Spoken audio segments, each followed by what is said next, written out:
വടക്കൻ വോട്ട് തുടരുന്നു. ജമ്മു കശ്മീരിൽ കോൺഗ്രസ് NC സഖ്യം കേവല ഭൂരിപക്ഷം കടന്ന് ലീഡ് നിലയിൽ മുന്നിലാണ്. മറുവശത്ത് ഹരിയാനയിൽ BJP ഒറ്റയ്ക്ക് 49 സീറ്റുകൾ നേടി മുന്നിലാണ് എന്ന കാര്യവും. ഏതായാലും നമുക്ക് കശ്മീരിലേക്ക് പോകേണ്ടതുണ്ട്. ജിഷ്ണുവിലേക്ക്. ജിഷ്ണു, എന്താണ് ഒടുവിലത്തെ നില?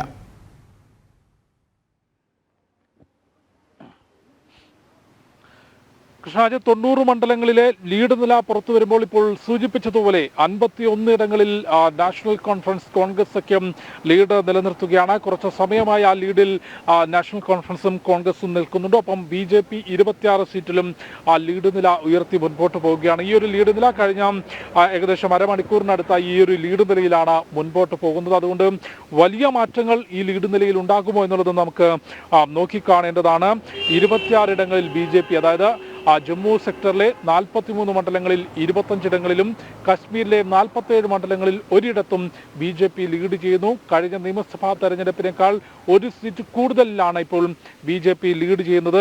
കോൺഗ്രസ് നാഷണൽ കോൺഫറൻസ് സഖ്യമാകട്ടെ 51 ഇടങ്ങളിലാണ് ലീഡ് ചെയ്യുന്നത്. ഇതിൽ 40 ഇടങ്ങളിലും ഒമർ അബ്ദുള്ളയുടെ നാഷണൽ കോൺഫറൻസ് ആണ് സഖ്യമെന്ന് നമ്മൾ എടുത്തു പറയുമ്പോഴും നാഷണൽ കോൺഫറൻസ് ആണ് കരുത്ത് കാട്ടിയിട്ടുള്ളത്. 40 സീറ്റുകളിൽ നാഷണൽ കോൺഫറൻസ് ലീഡ് ചെയ്യുമ്പോൾ കഴിഞ്ഞ നിയമസഭാ തെരഞ്ഞെടുപ്പിൽ 10 വർഷങ്ങൾക്ക് മുൻപ് നടന്ന നിയമസഭാ തെരഞ്ഞെടുപ്പിൽ 12 സീറ്റുകളായിരുന്നു കോൺഗ്രസിന് നേടാൻ സാധിച്ചത്. ഇപ്പോൾ 10 സീറ്റുകളിലാണ് കോൺഗ്രസ് ലീഡ് ചെയ്യുന്നത്. PDPയുടെ നിലയാണ് ഏറ്റവും പരിങ്ങലായിട്ടുള്ളത്. 4 മണ്ഡലങ്ങളിൽ മാത്രമാണ്, അതും മെഹബൂബ മുഫ്തിയുടെ മകൾ ഇൽത്തിജ മുഫ്തി ഉൾപ്പെടെ പരാജയം ഏറ്റുവാങ്ങിക്കൊണ്ട് അല്ലെങ്കിൽ താഴേക്ക് പിന്നിലായിക്കൊണ്ട് 4 മണ്ഡലങ്ങളിൽ മാത്രമാണ് PDPക്ക് ഇപ്പോൾ മുൻപോട്ട് വരാൻ സാധിച്ചത്. കാരണം വലിയ വീഴ്ച കഴിഞ്ഞ വർഷങ്ങളിൽ അല്ലെങ്കിൽ കഴിഞ്ഞ കാലങ്ങളിൽ കശ്മീർ താഴ്വരയിൽ, പ്രത്യേകിച്ച് താഴ്വരയുടെ മേഖലയിൽ PDP നേരിട്ടിരുന്നു. മെഹബൂബ മുഫ്തി ഇത്തവണ മത്സരത്തിനിറങ്ങിയില്ല. അതുകൊണ്ട് തന്നെ PDP രാഷ്ട്രീയത്തിന് വലിയ തിരിച്ചടി കശ്മീർ താഴ്വരയിൽ ഏറ്റു എന്ന് നമുക്ക് വിലയിരുത്തേണ്ടി വരും. അത് വളരെ കൃത്യമായി തന്നെ വിലയിരുത്തേണ്ടി വരും. കാരണം കഴിഞ്ഞ നിയമസഭാ തെരഞ്ഞെടുപ്പിൽ 28 സീറ്റുകൾ നേടിക്കൊണ്ട് ഏറ്റവും വലിയ ഒറ്റകക്ഷിയായിരുന്നു. ഈ ഹരിയാനയിൽ വലിയൊരു തിരിച്ചുവരവ് BJP നടത്തിയതിന് തൊട്ടു പിന്നാലെ JP നഡ്ഡ BJP ജനറൽ സെക്രട്ടറിമാരുടെ യോഗം വിളിച്ചു. വലിയ നിർണായകമായ നീക്കങ്ങളിലേക്ക് കടക്കുന്നു ഹരിയാനയിൽ BJP. ഡൽഹി കേന്ദ്രീകരിച്ചാണ് ഇപ്പോൾ BJPയുമായി ബന്ധപ്പെട്ട ചർച്ചകൾ പുരോഗമിക്കുന്നത്. ഇതിനോടകം തന്നെ പാർട്ടി അധ്യക്ഷൻ JP നദ്ദ ജനറൽ സെക്രട്ടറിമാരുടെ യോഗം ചേർന്നു എന്നുള്ളതാണ് അറിയാൻ കഴിയുന്നത്. ഇതുമായി ബന്ധപ്പെട്ട അല്ലെങ്കിൽ സർക്കാർ രൂപീകരണവുമായി ബന്ധപ്പെട്ട തുടർ ചർച്ചകളിലേക്കും മറ്റും കടക്കുന്നു എന്നുള്ളതാണ് അറിയാൻ കഴിയുന്നത്. ഏതായാലും കോൺഗ്രസിൻ്റെ ഭാഗത്തു നിന്നും കോൺഗ്രസിന് വലിയ ക്ഷീണമായ ഒരു തെരഞ്ഞെടുപ്പ് ഫലമെന്ന് വേണം ഇതിനെ വിലയിരുത്തുവാൻ. പ്രത്യേകിച്ച് വലിയ പ്രതീക്ഷകളായിരുന്നു കോൺഗ്രസിനുള്ളത്.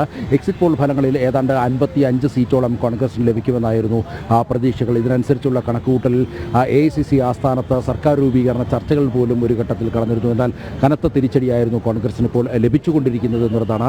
49 ഇടങ്ങളിൽ വ്യക്തമായ ലീഡാണ് ഇപ്പോൾ നിലവിൽ BJPക്ക് ഉള്ളത്.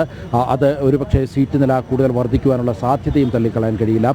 അതേസമയം ഇപ്പോൾ കോൺഗ്രസ് ആസ്ഥാനത്ത് വലിയ ആഘോഷങ്ങൾ രാവിലെ മുതൽ തുടങ്ങിയിരുന്നെങ്കിലും ഇപ്പോൾ ആഘോഷങ്ങൾക്ക് അല്പം മങ്ങലേറ്റു എന്നുള്ളതാണ് യാഥാർത്ഥ്യം. ഏതായാലും സർക്കാർ രൂപീകരണ ചർച്ചകളിലേക്ക് പോലും കടന്ന കോൺഗ്രസിൻ്റെ നേതൃത്വം ഇപ്പോൾ ഇതുമായി ബന്ധപ്പെട്ട് എന്താണ് ഇത്തരമൊരവസ്ഥയിലേക്ക് പാർട്ടി എത്തിച്ചേരുവാൻ കാരണമെന്നുള്ള ചർച്ചകളിലേക്ക് കടക്കേണ്ട ഒരു സാഹചര്യമാണ്. ഏതായാലും നേരത്തെ സൂചിപ്പിച്ച പോലെ BJP എന്ന രാഷ്ട്രീയ പ്രസ്ഥാനത്തെയും RSS എന്നുള്ള സംഘടനയും ഒരു തരത്തിലും അണ്ടർ എസ്റ്റിമേറ്റ് ചെയ്യരുത് എന്നുള്ളത് വ്യക്തമായി അടിവരയിടെയാണ് ഹരിയാനയുടെ മണ്ണിൽ ഒരിക്കൽ കൂടി. കഴിഞ്ഞ 10 വർഷമായി BJP ഭരണം, ആ BJP ഭരണത്തിൽ ജനങ്ങൾക്കുണ്ടായ നേട്ടങ്ങൾ അത് കൃത്യമായി ജനങ്ങളെ ബോധ്യപ്പെടുത്തുവാൻ അല്ലെങ്കിൽ ജനങ്ങളിലേക്ക് തന്നെ തിരിച്ചെത്തിക്കുവാൻ BJPക്ക് സാധിച്ചു എന്നുള്ളതാണ് യാഥാർത്ഥ്യം. കഴിഞ്ഞ ലോക്സഭാ തെരഞ്ഞെടുപ്പിൽ BJPക്ക് അല്പമൊന്ന് കാലിടറി. എന്നാൽ അവിടെയാണ് കോൺഗ്രസ് നേതൃത്വത്തിന് കൂടുതൽ അല്ലെങ്കിൽ കൂടുതൽ പ്രതീക്ഷ അവിടെയാണ് കോൺഗ്രസ് നേതൃത്വത്തിനുണ്ടായത്. അതായത് ഈ എക്സിറ്റ് പോൾ ഫലങ്ങൾ വരുന്നതിന് മുമ്പേ തന്നെ കഴിഞ്ഞ ലോക്സഭാ തെരഞ്ഞെടുപ്പിൻ്റെ ഫലം കോൺഗ്രസ് നേതൃത്വത്തിന് മുന്നിലുണ്ട്. 5 ഇടങ്ങളിൽ കോൺഗ്രസിന് അവിടെ വിജയിക്കാൻ കഴിഞ്ഞു. അത് ഭൂപേന്ദ്ര ഹൂഡയുടെ നേതൃത്വത്തിലുള്ള കോൺഗ്രസിൻ്റെ ഒരു തെരഞ്ഞെടുപ്പ് പ്രകടനം അല്ലെങ്കിൽ ഇതുമായി ബന്ധപ്പെട്ട പ്രചരണമായിരുന്നു എന്നുള്ളതാണ് AICC നേതൃത്വം വിലയിരുത്തിയത്. അതിനാൽ തന്നെയാണ് ഹൂഡ എന്ന നേതാവിനെ AICC നേതൃത്വം കൂടുതൽ വിശ്വാസത്തിലേക്ക് എടുക്കുവാനുണ്ടായ സാഹചര്യവും അതുതന്നെയാണ്. ഏതായാലും ഇപ്പോൾ അതിനുശേഷം BJP ഇപ്പോൾ വീണ്ടും തെരഞ്ഞെടുപ്പുമായി ബന്ധപ്പെട്ട് വലിയ രാഷ്ട്രീയ ആരോപണങ്ങൾ അല്ലെങ്കിൽ ഇതുമായി ഈ പ്രചരണ വേദികളിലെല്ലാം കോൺഗ്രസ് ഏറ്റവും കൂടുതൽ രാഷ്ട്രീയപരമായി ആരോപണങ്ങൾ ഉന്നയിച്ചത് BJPക്കെതിരെയാണ്. ഗുസ്തി താരങ്ങളുടെ സമരം, അതേപോലെ തന്നെ കർഷക പ്രതിഷേധങ്ങൾ, ഇതെല്ലാം BJPക്കെതിരെ കൃത്യമായി ആയുധമാക്കാൻ ഒരു വേളയിൽ കോൺഗ്രസിന് സാധിച്ചു എന്നുള്ളതാണ് യാഥാർത്ഥ്യം. എന്നാൽ താൽക്കാലികമായി മാത്രമായിരുന്നു കോൺഗ്രസിന് അത് നേട്ടമുണ്ടാക്കാൻ കഴിഞ്ഞത്. അല്ലെങ്കിൽ ഗുസ്തി താരങ്ങളുടെ സമരം ഒരുപക്ഷെ മലയാള മാധ്യമങ്ങളടക്കം അല്പം അല്ലെങ്കിൽ ചില മാധ്യമങ്ങളിലടക്കം അല്പം നല്ല രീതിയിൽ അതിന് കവറേജ് കിട്ടിയെന്നതിനുപരി കാര്യമായ ഒരു ചലനവും ഹരിയാനയുടെ മണ്ണിൽ ഉണ്ടാക്കാൻ കഴിഞ്ഞില്ല എന്നുള്ളതാണ്. അതായത് ഈ ഗുസ്തി താരങ്ങളുടെ സമരം കോൺഗ്രസ് ആണെന്ന് ഒരിക്കൽ കൂടി വ്യക്തമാക്കുകയാണ് വിനേഷ് ഫോഗട്ടിൻ്റെ സ്ഥാനാർത്ഥിത്വത്തിലൂടെ. അവിടെ വിനേഷ് ഫോഗട്ട് ഇപ്പോഴും അവിടെ പിന്നിലാണ് എന്നുള്ള സൂചനകളാണ് ലഭ്യമാകുന്നത്. 49 ഇടങ്ങളിൽ ഹരിയാനയിൽ BJP കൃത്യമായി ലീഡ് നിലനിർത്തുന്നു. അതേപോലെ തന്നെ BJP ആസ്ഥാനം കേന്ദ്രീകരിച്ചുകൊണ്ട് തുടർ ചർച്ചകളിലേക്ക് BJP കടന്നു എന്നുള്ളതാണ്. ഇനി ഏതാണ്ട് 10 റൗണ്ട് കൂടി വോട്ടുകൾ എണ്ണാൻ ഇടിക്കുന്നു. ആ 10 റൗണ്ടുകളിൽ വലിയ കാര്യമായ മാറ്റമൊന്നും ഉണ്ടാകില്ല എന്നുള്ളത് തന്നെയാണ് നേതൃത്വം വിലയിരുത്തുന്നത്. 46 എന്നുള്ള സംഖ്യയാണ് കേവല ഭൂരിപക്ഷത്തിന് 46 പേരുടെ പിന്തുണയാണ്. നിലവിൽ കേവല ഭൂരിപക്ഷവും കടന്നാണ് ഇപ്പോൾ BJP നിൽക്കുന്നത്. കഴിഞ്ഞ തവണ 40 സീറ്റുകൾ മാത്രമാണ് BJPക്ക് നേടാനായത്. JJPയുടെ 10 MLA-മാരുടെ പിന്തുണ കൂടിയും ഒപ്പം സ്വതന്ത്രരായ 7 MLA-മാർ കൂടി പിന്തുണച്ചാണ് BJP അവിടെ ഭരണത്തിലെത്തിയത്. എന്നാൽ ഇത്തവണ സാഹചര്യങ്ങൾ ഇങ്ങനെയാണെങ്കിൽ സംസ്ഥാനത്തെ ഏറ്റവും വലിയ ഒറ്റകക്ഷി കേവല ഭൂരിപക്ഷം നേടുവാൻ BJPക്ക് സാധിക്കും. അങ്ങനെ BJPക്ക് ഒറ്റയ്ക്ക് മന്ത്രിസഭാ രൂപീകരണത്തിലേക്ക് കടക്കാൻ കഴിയും. അങ്ങനെയാണെങ്കിൽ ഒരുപക്ഷെ മുഖ്യമന്ത്രിയായി നയാബ് സിംഗ് സൈനി തന്നെ തുടരുവാനുള്ള സാധ്യതകൾ തള്ളിക്കളയാൻ കഴിയില്ല. കേവലം കുറച്ച് ദിവസങ്ങൾ മാത്രമാണ് നയാബ് സിംഗ് സൈനിക്ക് ലഭിച്ചതെങ്കിലും മനോഹർലാൽ ഖട്ടർ തുടർന്നു കൊണ്ടുവന്ന ആ വികസനത്തിൻ്റെ ഒരു തുടർച്ച അത് നടപ്പാക്കുവാൻ നയാബ് സിംഗ് സൈനിക്ക് കഴിഞ്ഞു. 56 ദിവസം അദ്ദേഹത്തിന് ഭരിക്കുവാൻ പൂർണ്ണമായും ലഭിച്ചു. ആ 56 ദിവസം അദ്ദേഹം വേണ്ട രീതിയിൽ പ്രയോജനപ്പെടുത്തി എന്നുള്ളതാണ് യാഥാർത്ഥ്യം. അദ്ദേഹം ചൂണ്ടിക്കാണിച്ചത് 10 വർഷക്കാലം കോൺഗ്രസ് ഭരിച്ചപ്പോൾ ഉണ്ടായിരുന്ന നേട്ടങ്ങളെക്കാൾ കൂടുതൽ ഈ 56 ദിവസം മുഖ്യമന്ത്രി എന്ന നിലയിൽ തനിക്ക് ചെയ്യാൻ സാധിച്ചു എന്നാണ് നയാബ് സിംഗ് സൈനി വ്യക്തമാക്കിയത്. ഏതായാലും അത് വെറും വാക്കുകളല്ല എന്നുള്ളത് ഹരിയാനയിൽ നിന്നും ഈ തെരഞ്ഞെടുപ്പ് ഫലസൂചികൾ വ്യക്തമാക്കുന്നു. മാത്രമല്ല ഈ ഗ്രാമങ്ങളിൽ വലിയ പ്രചരണം കോൺഗ്രസിൻ്റെ ഭാഗത്തുനിന്നുണ്ടായിരുന്നു. പ്രത്യേകിച്ച് കർഷകരെ സംബന്ധിച്ച് കർഷക വിരുദ്ധ നിലപാടുകളാണ് കേന്ദ്ര സർക്കാർ സ്വീകരിക്കുന്നതെന്നായിരുന്നു പ്രധാനമായും ആരോപണം. പ്രത്യേകിച്ച് ഈ ഹരിയാനയിൽ ഈ പഞ്ചാബുമായി ചേർന്ന് കിടക്കുന്ന പ്രദേശങ്ങളിൽ അവിടെ ഈ ചില സിഖ് സംഘടനകൾക്ക് കൃത്യമായ വേരോട്ടമുണ്ട്. അങ്ങനെ ആ സിഖ് സംഘടനകളുടെ ഒരു സ്വാധീന ഫലവും കോൺഗ്രസിൻ്റെ ഒരു പ്രചോദനവും ഉൾക്കൊണ്ടുകൊണ്ട് ഹരിയാനയിലും ഈ കർഷക സമരത്തിൻ്റെ അലയൊലികൾ ഉണ്ടായിരുന്നു എന്നുള്ളതാണ് യാഥാർത്ഥ്യം. യഥാർത്ഥത്തിൽ അത് വോട്ടായി മാറുമെന്നുള്ളതായിരുന്നു കോൺഗ്രസിൻ്റെ പ്രതീക്ഷ. എന്നാൽ ഒരു തരത്തിലും കർഷകർ കോൺഗ്രസിനെ പിന്തുണച്ചില്ല എന്നുള്ളതാണ് ഈ ഗ്രാമീണ മേഖലയിലടക്കം വലിയ മുന്നേറ്റം BJP നടത്തുന്നതും അതിൻ്റെ തെളിവാണ്. 29 നാണ്യവിളകൾക്ക് താങ്ങുവില പ്രഖ്യാപിക്കുമെന്നുള്ള BJPയുടെ വാഗ്ദാനം അല്ലെങ്കിൽ ജനങ്ങൾ ഏറ്റെടുത്തു, ഹരിയാനയിലെ കർഷകർ ഏറ്റെടുത്തു എന്ന് വേണം വിലയിരുത്താൻ. ഒപ്പം ഈ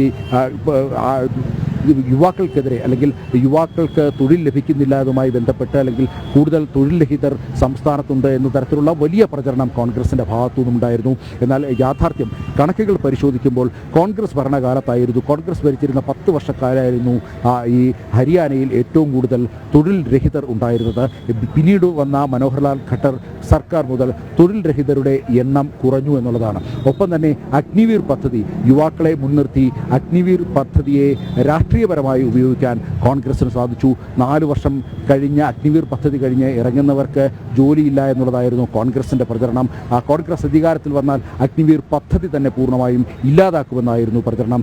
ഹരിയാനയിൽ അത് സംബന്ധിച്ചിട്ടുള്ള വലിയ പ്രക്ഷോഭങ്ങൾക്ക് അല്ലെങ്കിൽ ഇതുമായി ബന്ധപ്പെട്ട വലിയ പ്രക്ഷോഭങ്ങൾക്ക് കോൺഗ്രസ് നേതൃത്വം നൽകി. ഹരിയാനയിലെ യുവാക്കളുടെ ഒരു മനസ്സ് അത് അവർക്ക് ഈ ഭാരതത്തോടൊപ്പം അല്ലെങ്കിൽ ഭാരതത്തിൻ്റെ സൈന്യത്തോടൊപ്പം ചേർന്ന് നിന്നുകൊണ്ട് രാജ്യസേവനം അത് അവരുടെ ഉള്ളിൽ തുടിക്കുന്ന സ്പന്ദനമാണ്. അത് ഉൾക്കൊണ്ട് BJP കൃത്യമായി ഈ അഗ്നിവീർ പദ്ധതി ആവിഷ്കരിച്ചപ്പോഴും അവർ പറഞ്ഞു അർഹതയുള്ളവർക്ക് തുടർന്നും മുന്നോട്ട് പോകാം. ഇനി അതല്ല, അഗ്നിവീർ പദ്ധതി കഴിഞ്ഞ് 4 വർഷത്തെ സേവനം കഴിഞ്ഞ് മടങ്ങുന്നവർക്ക് ഹരിയാന പോലീസിലടക്കം കൃത്യമായ റിസർവേഷൻ, ഒപ്പം സെൻട്രൽ പോലീസിൽ സെൻട്രൽ ആംഡ് റിസർവ് പോലീസിലടക്കം കൃത്യമായ റിസർവേഷൻ നൽകുമെന്ന് BJP നേരത്തെ പ്രഖ്യാപിച്ചിരുന്നു. യഥാർത്ഥത്തിൽ യുവജനങ്ങൾ അത് ഏറ്റെടുത്തു എന്നുള്ളതാണ്. മാത്രമല്ല BJPയുടെ തെരഞ്ഞെടുപ്പ് പ്രകടന പത്രികയിൽ അവർ യുവാക്കൾക്ക് വേണ്ടി നിരവധി പ്രഖ്യാപനങ്ങൾ, വാഗ്ദാനങ്ങൾ മുന്നോട്ട് വെച്ചിരുന്നു. ഇത്രയും നാളത്തെ പ്രവർത്തന പാരമ്പര്യം അല്ലെങ്കിൽ BJPയുടെ പ്രവർത്തന മികവ് അത് യുവജനങ്ങൾക്ക് കൃത്യമായി ബോധ്യമുള്ളത് കൊണ്ട് തന്നെ അവർ അത് ഈ തെരഞ്ഞെടുപ്പ് പ്രകടന പത്രികയിൽ BJP മുന്നോട്ട് വെച്ച വാഗ്ദാനങ്ങൾ കൃത്യമായി യുവജനങ്ങൾ ഏറ്റെടുത്തു.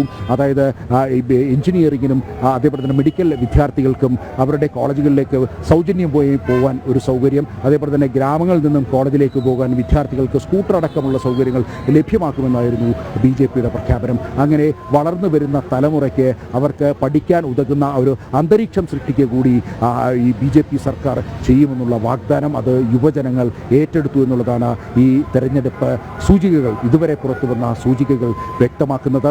അങ്ങനെ കർഷക സമരവും അല്ലെങ്കിൽ കോൺഗ്രസ് ഉയർത്തിക്കൊണ്ടുവന്ന കർഷക സമരവും ഗുസ്തി താരങ്ങളുടെ സമരവും ഈ അഗ്നിവീർ സംഭവവും ഒക്കെ പൂർണ്ണമായും ഹരിയാനയുടെ മണ്ണിൽ തകർന്നടിഞ്ഞിരിക്കുന്നു, അല്ലെങ്കിൽ BJP അതിനെ തകർത്തെറിഞ്ഞിരിക്കുന്നു എന്നുള്ളതാണ് ഇപ്പോൾ ഇതുവരെയുള്ള ചിത്രങ്ങൾ വ്യക്തമാക്കുന്നത്. ഇപ്പോഴും ലീഡ് നിലയിൽ ഒരു തരത്തിലുള്ള മാറ്റം വരുത്തുവാൻ കോൺഗ്രസിന് കഴിയുന്നില്ല. 49 എന്നുള്ള സംഖ്യയിൽ തന്നെ BJP ഉറച്ചു നിൽക്കുന്നു. എല്ലായിടങ്ങളിലും കൃത്യമായി തന്നെ ലീഡ് നില ഉയർത്താൻ കഴിയുന്നു. അതേസമയം ഭൂപേന്ദ്ര ഹൂഡയുടെ മണ്ഡലത്തിൽ അവിടെ ഹൂഡ ലീഡ് നിലനിർത്തുന്നു എന്നുള്ളതാണ് അറിയാൻ കഴിയുന്നത്. മുഖ്യമന്ത്രിക്കെതിരെ പോലും റിബൽ സ്ഥാനാർത്ഥി ഉണ്ടായിരുന്നു. അതായത് നയാബ് സിംഗ് സൈനിക്കെതിരെ പോലും അവിടെ റിബൽ സ്ഥാനാർത്ഥി മത്സരിച്ചിരുന്നു. BJPയിൽ അത്തരം ചില അന്തഛിദ്രങ്ങൾ ഉണ്ടാക്കാൻ കോൺഗ്രസിന് കഴിഞ്ഞിരുന്നു. BJPയുടെ ചില നേതാക്കളെ കോൺഗ്രസ് പല ഘട്ടങ്ങളിലും ആകർഷിക്കുവാൻ ശ്രമിച്ചിരുന്നു, പല വാഗ്ദാനങ്ങളും നൽകിയിരുന്നു. ചിലരെങ്കിലും അതിൽ വഞ്ചിതരായി അല്ലെങ്കിൽ അതിൽ ആകർഷിക്കപ്പെട്ട് കോൺഗ്രസിലേക്ക് കടന്നു ചെന്നു എന്നുള്ളതാണ് യാഥാർത്ഥ്യം. എന്നാൽ അവർക്ക് തെറ്റുപറ്റി എന്നുള്ളത് കാലം തെളിയിക്കുന്നു. കോൺഗ്രസ് വലിയ പതനത്തിലേക്ക് പോകുന്നു. ഈ മുഖ്യമന്ത്രിക്കെതിരെ പോലും മത്സരിക്കുവാൻ തയ്യാറായവർക്ക് തിരിച്ചടി, അവർക്ക് തെറ്റുപറ്റിയെന്ന് ബോധ്യപ്പെടുന്ന നിമിഷങ്ങൾ സൂചിപ്പിച്ചതുപോലെ തന്നെ ഹാട്രിക് വിജയം, മഹാവിജയം തന്നെയാണ് ഹരിയാനയിൽ BJP സ്വന്തമാക്കിയിരിക്കുന്നത്. എക്സിറ്റ് പോൾ ഫലങ്ങളെ അസ്ഥാനത്താക്കിക്കൊണ്ടുള്ള വികസന കുതിപ്പ്, മുന്നേറ്റ കുതിപ്പ്.